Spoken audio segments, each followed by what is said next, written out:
د ژمن راډیو تلویزیون ډېرو درنو قدرمنو لیدونکو او اورېدونکو ستړي مه شئ. له اونیز ځنډ وروسته در پیل شوه د سرې او خاطرې خپرونه چې نن سره په خپرونه کې داسې څوک مېلمه ده چې د خوست ښار په پاکوالي کې، د خوست ښار په بیارغونه کې او د خوست ښار په سرسبزۍ کې نه ستړي کېدونکې هلې ځلې کړي دي. په خپرونه کې راسره دی د خوست ولایت ښاروال قري بسم الله بلال. ښاروال صاحب ستړي مه شئ. تاسو هم ستړي مه شئ، ژوندی اوسئ. السلام علیکم ورحمت الله وبرکاته. اول قدم کې زه هم د ژمن تلویزیون ټولو لیدونکو او اورېدونکو سلامونه هیلې وړاندې کوم او تاسو هم مننه چې موږ ته وخت راکړئ. ډېره مننه ښاروال صاحب. ښاروال صاحب موږ له نوم او څېرې سره اشنا یو او که لیدونکو ته په لنډو کې د ځان تعارف وکړئ. دا چې زما نوم قاري بسم الله بلال د خوست ولایت د زمیدان د اسکندري کلي کې پیدایش شوی. بالغې نه د دیني زده کړو دپاره پاکستان هېواد ته موږ تللي وو چې هلته موږ دیني زده کړې کړي. کله چې هغې نه فارغ شو بیا خوست ته راغلو. خوست کې الحمدلله بیا هم د قرآن کریم حفظ درس مو کولو. دې تر څنګ الحمدلله اسلامي امارت کې د جهاد په صف کې خدمت کولو چې هغې برخه کې یو څو ځله بندي هم شو. بیا کله الحمدلله چې امارت فتح حاصله کړله، یعنې جمهوریت سقوط شو، هغې وخت نه تر اوسه پورې د مشرانو په هدایت په ښاروالۍ کې خپل دنده اجرا کوو، خدمت کوو. څومره وخت یې ښاروال صاحب د ښاروالۍ وظیفه د هغه په توګه تثبیت کېږي؟ اولې ورځې نه کوم ورځ چې فتح راغلې ده نو موږ ښاروالۍ ته راغلي یو تقریبا 3 کلونه تېر شوي، 4 کال شروع ده. د خپل وظیفې په جریان کې په خوست ښار کې د ښاروالۍ په برخه کې څومره لوی بدلونونه رامخته شوي دي؟ که په لنډو کې څومره ډېر وکړئ. الحمدلله دا خو موږ نه یعنې خوست میشتو ته هم زیاته پته لګېږي چې خوست کې تر کومه چې امارت راغلی بیا موږ خپلې هلې ځلې کړي دي. په هره برخه کې زیات بدلون راغلی دی. په اول قدم کې په عوایدو برخه کې، همداشان په سرسبزۍ کې او سرپسنګ کې، انکشافي برخه کې موږ نور هم هلې ځلې کوو تر څو چې موږ خوست ولایت یو دا چې خپل ولایت مو ده، بل دا چې کوشش دا کوو چې د بل طرف نه هم عوایدو سرچینې پیدا کړو، خوست ته خدمت وکړو تر څو خلکو ته سهولتونه برابر شي. په دې برخه کې د ولس نه تاسو څومره راځئ چې تاسو سره دوی لاس یو کړی دی د ښار په پاکوالي کې؟ الحمدلله موږ سره داسې دی چې د بازار کوم محدوده ساحه چې ده په دا کې موږ وکیل ګزاران لرو چې هغې سره موږ وخت نه وخت ناستې کړي دي او موږ سره همکار پاتې شوي دي. همداشان د بازار اصناف دي، هره میاشت کې یو غونډه لرو. نو بازار دپاره دې په خاطر چې بازار کې خلکو ته سهولت برابر شي، صفایي وشي، نو الحمدلله موږ سره هر امکانات دوی کومک کړی دی. په دې برخه کې د ځوانانو رول تاسو څومره بهترین بوله چې تاسو سره ځوانان په دې برخه کې ودرېږي؟ نو زه خپله داسې ټولو ځوانانو باندې غږ کوم چې الحمدلله فی الحال موږ هم په ځوانانو کې رځو، انرژي لرو تر څو د خوست دپاره د خپله انرژي مصرف کوو. نو خوست څومره ځوانان چې دي هغه باندې غږ کوم چې موږ سره په دې برخه کې کومک وکړي تر څو خوست ته خپل ولس ته خدمت وکړو. د خوست هغه څانګه، هغه برخه چې تاسو ته د ویاړ احساس درکوي هغه څه دي؟ نو الحمدلله خوست خو ډېر څه دي. لکه مثلا موږ په خوست کې مخکې هم درته ووایي چې ډېر داسې کارونه وو چې هغه نه کېدونکي وو، خو بیا الحمدلله چې کله موږ هغې ته اراده وکړه، کلک عزم وکړو، همداشان د ولس په همکارۍ، د ځوانانو په همکارۍ موږ یعنې د ښاروالۍ ډېر څه لاسته راوړل. د خوست ښار د صحت لپاره کومې هڅې شوي دي چې نړیوالو ته تاسو ورپېژنئ او نړیوالو ته په یوه نمونه ډول دا وښیو چې په خوست کې دا هڅې شوي دي؟ نو خوست کې هو مخکې دی چې تاسو ته بهتره معلومه ده چې د خوست ښار مخکې بیخي ناپاکه و. کله چې موږ د خوست ښار انکشافي پروژې شروع کړې په هغې کې موږ د خوست ښار هغه لښتې چې ډېر به چټل و په اساسي ډول سره جوړ شول، سرونه یې پټ شول، ځکه چې دا هم د امراض د یو سبب ګرځېږي. نو لښتې هم جوړ شول، تر څنګ سړکونه هم جوړ شول. اوس بیا هم خوست میشتو باندې هغه کوو چې تر څو دا زموږ ښار پاک وساتلی شي. په دې کې دوی نه موږ همکاري غواړو. نو انشاءالله په خوست کې به داسې یو ځای نه پاتې کېږي چې هغه د جوړول نه پاتې چې موږ خپله یعنې هڅه روانه کړې ده.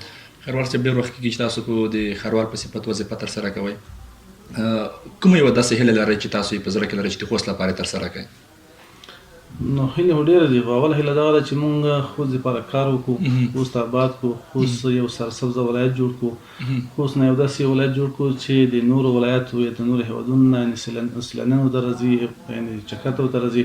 نو موږ انشاءالله کوم څه چې په زړه کې لرو یا اراده مو کړې د هغې ته کلک ولاړو. انشاءالله دا عزم ده چې تر څو په دې ښاروالۍ کې زه وم خوځ لپاره یو نوی بدلون رامنځته شي. په دې برخه کې د خلکو رضایت څنګه دی تاسو؟ خد الحمدلله خلک نن خوشحال دي ځکه چې موږ اکثره ځای کې کله تفصیلي پلان عملي کوو په هغه کې ډېر خلکو ځمکې کورونه له منځه ځي، خو کله هم چې موږ د خلکو سره ناسته کړې ده د موږ لپاره یعنې غاړه یخې ده چې خپلې ځمکې کورونه په هغه کې لاړ شي خو سره تېر شي. د خوست ښار په موږ کې د خوست ښار پر کومه داسې پروژه تاسو کار کوئ چې تاسو ورته ډېر هیله من یاست؟ نو خوست کې هو اکثره داسې ده چې تفصیلي پلان هغه پروژې چې په تفصیلي پلان کې موجودې وي خو عملي شوې نه وي، تطبیق شوې نه وي، خو موږ الحمدلله تفصیلي پلان مطابق هغه پروژې چې نوې شوې نو هغه تطبیق شوې، عملاً په ساحه کې کار روان دی. نور هغه څه چې په تفصیلي پلان کې دي انشاءالله آینده کې به عملي کېږي. د خوست ښار لپاره په موږ کې کوم داسې لوی کارونه و چې نن سبا په خوست کې خلک دوی چې د ښاروالۍ لوري په خوست کې دغه غټ کارونه وشول، کوم څه دي؟ اول قدم کې خو زه دا ویلی شم چې د ښاروالۍ هغه ملکیتونه چې تقریبا 10 کالو راهیسې قرارداد وکړل شوي وو، یعنې خلک خپل ملکیت بللو، خو الحمدلله چې هغه موږ ټول تصفیه کړل، قراردادونه مصادره وکړل، موږ عواید د هغې په وجه یو په 15 چنده شول، نو دا یو غټ کار و. همداشان د خوست په نږدې ساحو کې چې تفصیلي پلان مطابق کوم سړکونه وو چې هغه عملي کېدل نه، خو الحمدلله موږ هڅه وکړل هغه مو عملي کړل. دا د خوست لپاره یو غټ کار و. خیروال صاحب په اوس وخت کې تاسو خو د ښار د پاکوالي لپاره ډېرې هڅې کوئ، په دې برخه کې د خلک دغه ولس د ښار په پاکوالي کې فکر کوي که هغه ډول چې په تېر کې د ککړتیا رامنځته کوله که هغه ډول دي؟ نه خو الحمدلله داسې وي چې خامخا ستونزې وي، خو بیا هم ایتر په نسبت اوس ډېر ښه دی. د ښار پاکوالي کې موږ ته همکاري کړې، موږ ته لاسه کړې ده.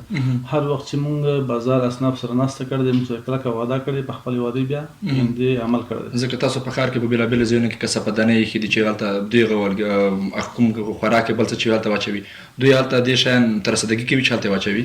نو دا وجه دغه ده چې مخکې ما درته وویل چې موږ سړکونه لښتي نه و جوړ، بیا هغې کې موږ تقریبا 100 دانې کثافهدانۍ چې موږ سره د افغان یونایټډ بانک کومک وکړلو په مختلفو صفحو کې مو تقسیم کړي، خو بیا هم ساکل موږ یو پروژه لرو چې 600 دانې کثافهدانۍ دي چې هغې به انشاءالله لنډ وخت کې خریداري وشي، په بازار مختلفو صفحو کې به تقسیم شي. کله چې کثافهدانۍ په ساحه کې موجوده وي انشاءالله بیا به دوکاندار هم داسې نه کوي چې کثافات د اخلي سرک په غاړه اچوي، کثافهدانۍ نه اچوي. د ښار د مدیریت په برخه کې د ټکنالوژۍ رول څنګه ارزوئ؟ ډېر مهم دی ځکه چې اوس بازار کې ټکنالوژۍ ته ضرورت به دا ده چې بعضې کارونه د موږ مربوط هم نه دي، خو بیا هم د قومندانۍ طرفه په مختلفو ساحو کې کمرې لګېدلې دي چې امنیت برخه کې ډېر کمک کوي. همداشان موږ د ښاروالۍ په داخل کې یعنې بیومتریک حاضرۍ لګولې چې موږ کارمندان په وخت حاضرېږي، مراجعین د خدمات مخته کوي، نو خدمات داسې دي چې مراجعین یعنې هغه سره ستونزه نه مخ کېږي. کله چې بیومتریک حاضري نه وه د موږ کارمندان به وښیم چې بې غوره وو، کله چې موږ د بیومتریک حاضري ولګوله ټول داسې په غور سره راځي، په خپل ټیم مراجعین د خدمات وړاندې کوي. کوم داسې ځانګړی ابتکار دی چې تاسو په خوست کې پیل کړی چې د نورو ولایتونو یا د نورو ښارونو لپاره د الهام برخه وګرځي؟ نو ډېر څه دی الحمدلله. ما مخکې درته وویل چې موږ د عوایدو برخه کې خپل داسې کوښښ کړی چې یعنې موږ نه بعضې ولایتونو نقل ویلی دی. همداشان په پروژو کې موږ داسې پروژې کړي دي چې هغه د نورو ولایتونو لپاره یو دلیل ګرځېدلی ده. نو الحمدلله موږ بیا هم داسې هڅه کوو چې داسې کار وکړو چې د موږ نورو ولایتونو نقل ووایي. ستاسو په نظر د خوست ښار ځینې تاریخي ځایونه دي، د دغو د ساتلو کې ستاسو رول څومره مهم دی چې دغه ځایونه تاسو وساتئ؟ نو دا تاریخي ابیدات دي، تاریخي ابیدات اگر چې موږ مربوط جوړېږي هم نه د اطلاعات فرهنګ وزارت ریاست مربوط دي، خو بیا هم موږ خپله هڅه کوو چې هغه ځایونه چې تاریخي ابیدات وي، تاریخي ځایونه وي، هغو کې غرض ونه وایو، د اطلاعات فرهنګ ریاست څخه همغږۍ هغه وساتو. خروال صاحب که تا په مخکې یادونه وکړه چې موږ په خوست ښار کې د ټکنالوژۍ برخه کارونه کړي دي، که د منوي په ډول یې څونه منې راواخله چې کوم کارونه دي هغه؟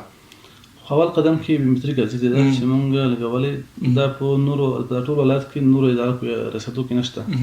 نو دا موږ لپاره یو ښه ګام و چې موږ ټول کارمندان خپل وخت حاضر کړل، په وخت خلکو د خدماتو وړاندې کړل. همداشان قومندانۍ داسې یو کار کړی چې خوست بازار دپاره مختلفو چوکونو باندې کمرې لګېدلې دي، نو هغه د امنیت برخه کې قومندانۍ سره ډېر کمک کوي. نو همداشان اوس موږ یو لایټینګ پروژه روانه کړې چې موږ د انجینرانو سره مشوره دا وکړه چې که دې کې موږ د کیمرو دپاره اوس یو لین تېر کړو، نو د ښار په هره برخه کې یعنې هرې مټې باندې یوه کیمره لګېدلی شي. نو انشاءالله موږ هڅه کوو چې ټکنالوژۍ په وجه یعنې بازار ته نور هم پرمختګ. د خوست ښار د پرمختګ لپاره ستاسو لوی خوب څه ده؟ نو تفصیلي پلان مطابق کارونه کول، همداشان د خوست لپاره ماسټر پلان جوړول، ځکه چې خوست بازار تنګ دی او سره په څنګ کې خلک زیات دي. نو مونږ کوم پلان چې لرو دا په تیر کې د ولسوالۍ په غږ جوړ شوی وو. نو اوس ټیمونه راغلي وو، انشاءالله د خوست لپاره ماسټر پلان جوړ شي. د خوست لپاره غټ ګام دی. په د ښاروالۍ په ځینې ګامونو سره په خوست کې د ځینې خلکو شخصي کارګونه له منځه لاړل. په دې برخه کې د خلکو رضایت څنګه ارزوئ؟ څنګه د رضایت څنګه ده؟ نو داسې دی چې خلک ټوله هم نه رضا کېږي. هغه خلک چې هغه توانه کېږي نقصانه کېږي خامخا به هغه ناراضه وي. خو که چېرته موږ داسې کار ونه کړو بیا موږ پرمختګ نشو کولی. تاسو د ښار په خلکو کې د چاپیریال ساتنې او ټولنیز مسؤلیت ذهنیت څنګه پیاوړی کوئ چې خلکو ته د ذهنیت ورکړي چې په خوست ښار کې باید د پاکوالي برخه زیاته شي، د پاکوالي ذهنسازي جوړه شي؟ موږ د دې لپاره خپل عملیات لرو چې ښاري حکومتولي ده هغه وخت نه وخت عامه پوهاوی کوي، نورو باندې لیکل کوي. نو کوشش دا کوو چې د دې لپاره یوه مستقله کمیټه وټاکو تر څو هغه کمیټه بازار کې خلکو ته عامه پوهاوی وکړي، ذهنونه جوړ کړي چې هر سړی موږ سره په بازار کې پاکوالي کومک وکړي. د په ولسوالۍ کې ستاسو ځینې چارې پیل شته چې پیل شوي د ښاروالۍ له ادرسه؟ نو ولسوالۍ کومې ښاروالۍ چې دی هغه موږ مربوط نه جوړېږي، مستقلې دي. موږ خپل کوم بندرۍ چې لرو هغې نه بهر نه خدمات کولی شو او نه چا باندې امر کولی شو. د ولسوالۍ ښاروالۍ مستقلې دي، هغه موږ چتر لاندې نه. د خوست ښار هغه اړخ چې تاسو ته ډېر ویاړ درکوي څه دي؟ چې تاسو ډېر خوشحاله کېږي چې دغه کار د ښاروالۍ له لورې شوی دی او تاسو ته ډېر ویاړ احساس درکوي؟ اولا نو موږ هغه څه چې موږ ته ډېر ویاړ ورکوي هغه یې موږ لپاره په خوست کې انکشافي پروژې دي. کله چې موږ ساحې ته وځو خپلې پروژې ګورو چې عملي کار روان وي، نو موږ دې سره چا خبره چې من غوښه اخلو. او کوشش مو دا ده چې خوست لپاره همداسې غټې پروژې هم وکړو، لکه مثلا لاندې مثال به د دوسرکا ډبل سړک ده چې انشاءالله کم وخت کې به هغې باندې کار شروع شي. په خوست ښار کې د ماشومانو لپاره کوم داسې ځانګړي ځایونه جوړ شوي دي چې د ښاروالۍ له لورې ترسره شوي وي؟ نو خو داسې دي چې پارکونه دي، پارکونه خو اکثره مخکیني جوړ شوي دي، لکه مثلا تانیوال پارک شو، همداشان موږ تپه لرو، تپې ته ماشومان خلک سیل ته ځي، او نور همداسې موږ سپین ساحل لرو. کوشش دا کوو چې چا ته په مشارکت باندې ورکړو، هغه ته ښایسته پارکونه جوړ کړي. ښاروال صاحب کله په دې وظیفې په برخه کې داسې کار شوی دی چې د یو چا شخصي ځای تللی وي، تا ته څوک راغلی تا سره تونده لهجه کړې وي د ټوکه په ډول؟ تونده لهجه نه، بلکې ما دا خلک کور ته راغلي دي، دروازه راټکوله چې په فلانکي ځای کې مې ځمکه لاړه، کور مې لاړ، مارکېټ مې لاړ، آینده کې به سره ګورو. نو انشاءالله دې خبرو ته ارزښت نه ورکوو، تفصیلي پلان عملي کوو چې په کیسه کې انشاءالله خو چا حق به هم نه ضایع کېږي. کوشش دا کوو چې هر څه ځمکه په سړک کې لاړه وي هغې ته بدل کې یا ځمکه ورکړو یا سره په څنګ کې قیمت پیسې ورکړو. ښاروال صاحب که د لوبو برخې ته راشو، کومه لوبه مو زیاته خوښېږي؟ کرکټ، والیبال، کومه برخه کې تاسو؟ اولا نو خپله والیبال خوښېږي. والیبال به دې مخکې کړی دی که اوس یې تعقیبوئ؟ مخکې مو کړی دی، بعضې مبارزکې چې په زندانو کې مو کړی دي، خو دا کرکټ او نور خوښېږي خو کړلی نه شو. او د ادبیاتو سره د شعر شاعرۍ سره د مینه شته که نه؟ یاره شاعرۍ سره مینه نشته.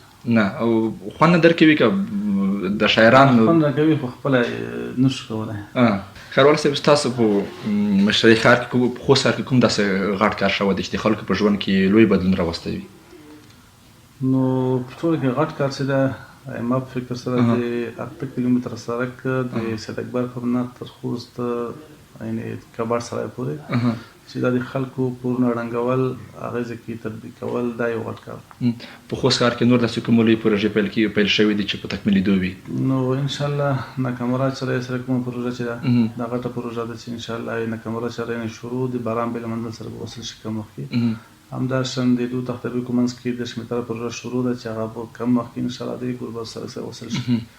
دې تر څنګ د نوو برګونو په ساحه کې چې کوم پروژه ده چې برګونو هم ښایسته څه پیدا کوي، د خلکو سهولت لپاره هم چې کله رابندي کېږي دې باندې به خلکو ته سهولت برابر شي. د ښار د ککړتیا د کمولو لپاره ستاسو تر ټولو لوی هدف څه دی چې تاسو په ښار کې ککړتیا ختمه کړئ؟ نو ککړتیا خو موږ مربوط کېږي هم نه، ځکه چې د دې لپاره خپل ریاست ده، خو بیا هم هڅه کوو انشاءالله چې داسې کار ونه شي چې هغه د بازار لپاره ککړتیا رامنځته کړي. د ژمن راډیو تلویزیون ډېر درنو قدرمنو لیدونکو او اورېدونکو، دغه وه د دغه اونۍ د څېرې او خاطرې خپرونه چې ما فرهاد شپون در وړاندې کړه. تر بلې داسې خپرونې ما ته اجازه راکړه، تر بیا ښې چارې.